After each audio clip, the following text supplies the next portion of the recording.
It smells so good. So today I'm gonna make corn chowder for dinner, and it's going to be vegan. Super excited about making it.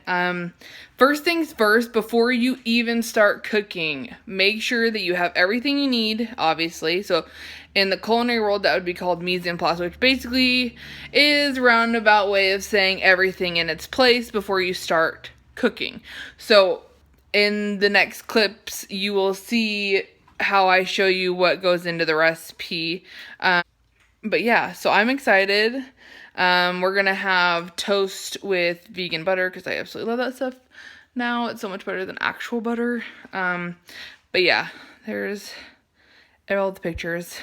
But yeah, no, I am recording 2 videos today. I'm recording a food video just for making this recipe, and then I'm also gonna actually do my hair. I was gonna do it yesterday, but I kind of got lazy and just didn't do it, so I look like shit. Loading a vlog today, so you will see that, and then this one will probably go up Wednesday, and then my hair will probably go up Saturday. So I think that's how it's gonna go. I think that's gonna be the new schedule because I'm not going to be taking class this quarter, and I'm not going to be taking class during the summer because my local satellite college or doesn't do summer classes, so they only do online. So if I do anything, it would be on online class. But anyways, let's get into making food. I've preheated my pan, and I'm going to show you how to make corn chowder. Why not? Vegan corn chowder. And I'm going to use oil, and I'm going to use fat, but not a lot of fat, just a little bit, just to, you know, why not? For corn chowder, you're going to need about a tablespoon of coconut oil, a half a cup of onions. That's about what I use. You can use less and you can use more, but I used about a half of a cup. And then I'd say probably about a cup of carrots. A cup of carrots, yeah. And then about a fourth, or, about a fourth of a cup of chopped up celery.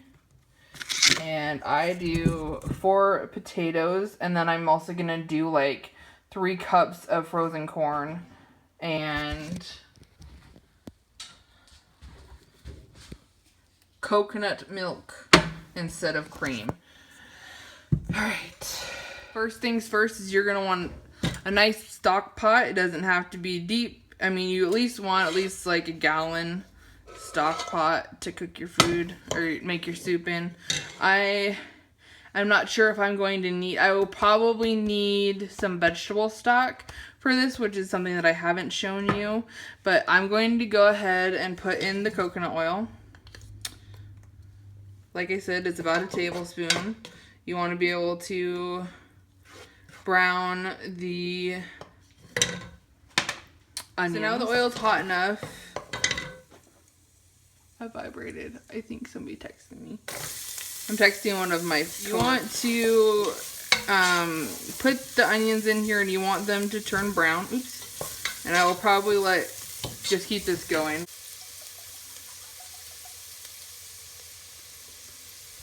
Alright, it is good. But I'm still going to put water in it. So, keep it stirring. Partly through the browning process, you're going to want to add the celery, because the celery and the onions will marry in flavor.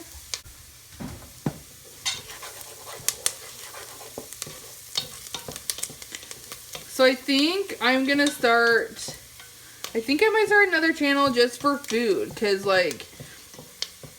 I do like making food, and if I can find recipes, and I know there's a lot of vegan YouTubers that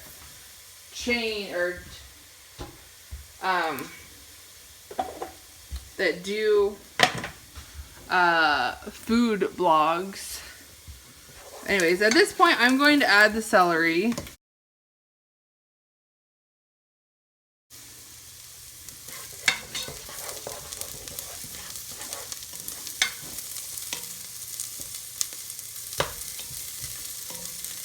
Let these brown a tad. Get some of that flavor. At this point, I'm going to put my garlic salt on there because, garlic powder, not salt. Because I don't have garlic at this time. If I had garlic, I just put that in.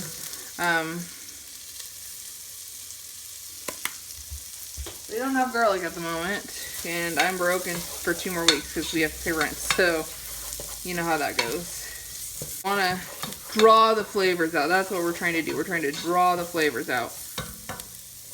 It smells so good. I was like, I really hope it's recording because I was like, shit, I don't see the blinking yellow red light. At this point, I'm going to add the carrots and the potatoes and let them fry a little bit.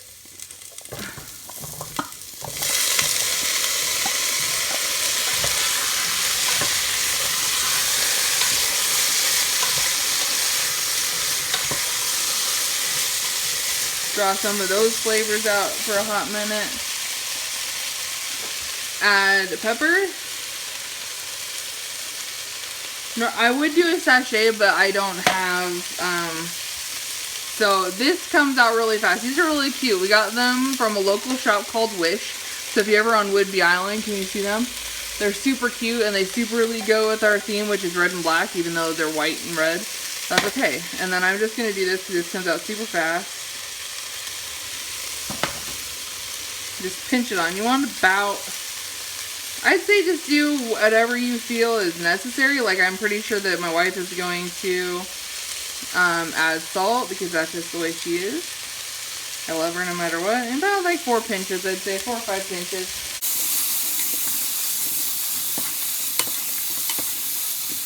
Alright, at this point I have kind of seared some of the carrots and the potatoes. And I'm going to deglaze the bottom of the pan with my vegetable stock. I have more, but I'm going to deglaze the bottom of my pan. And what that means is to take all the flavoring that got stuck to the bottom of the pan and just bring it into the sauce to add extra flavor. That's what you want. Just put a little bit so you can kind of scrape off the bottom. Be very careful, especially if, okay, so these pans, these are Green Life pans, and I've already kind of messed this pan up, but they work great. They are non-stick. You have to use wood or plastic with them in order to cook because the metal scrapes the pan. That's why there are scrapes at the bottom of this pan, because one of our friends didn't know and used metal. So I'm just gonna add the rest of this chicken stock, and I'm gonna grab about 2 cups of water, and I'm gonna use this is 2 cups of water into the pan to obviously add extra liquid because you're gonna boil these, and the corn is gonna be the last thing you put in there because the corn, if you don't cut it off the stalk like this recipe originally called for, then it's going to be frozen, and you don't want. I'm guessing this is oregano. It smells like oregano. It smells very floral. Add a couple of like, ooh, the bulk side was open. Add a little bit of oregano. I'm going to add just a tad of thyme because, get it, we all need extra thyme in our life. Just a tad, like that much, like barely any, because thyme is one of those things that just adds so much flavor. And then I'm also going to add just a tad of rosemary too. About that much, so it's not even, I mean, you think that that's not enough, but trust me, like that's enough. Especially just because it's going to soak up. They're like sponges. Like a lot of people like mushrooms, and those suck up flavor, and that's exactly what you're going to do in this. I'm trying to think. I need a bay leaf. That's what I need. And then you're going to want a bay leaf, and this bay leaf is just going to freely float in the pan while you are, while it's cooking. I don't have any full, okay, I'm going to do this one. This one's a good size. You're going to let this stay in the water until it's done boiling. Until the corn is done boiling. This is the last, or this, other than the cream, is going to be, this is going to be the last thing you pull out before you put in the cream. So you just mix that in. Then we're just going to let that simmer for a little bit.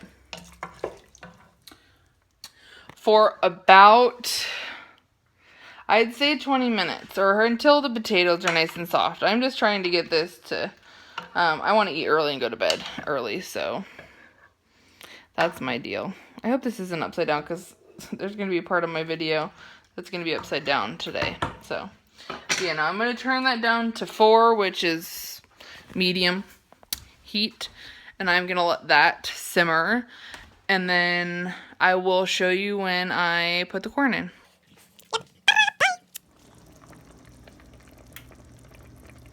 That was weird. It like stopped and started playing. So I'm gonna take out the bay leaf. Put it right there. Stir it. You see, everything's starting to break down what you want because it's also gonna thicken it, especially the potatoes. I'm gonna add about approximately 3 cups of corn because that's all I had, which is fine. About 3 cups of water, I think is what it was. Stir that, let it cook for a little bit longer. I'll show you the finished product when it actually gets here. The finished product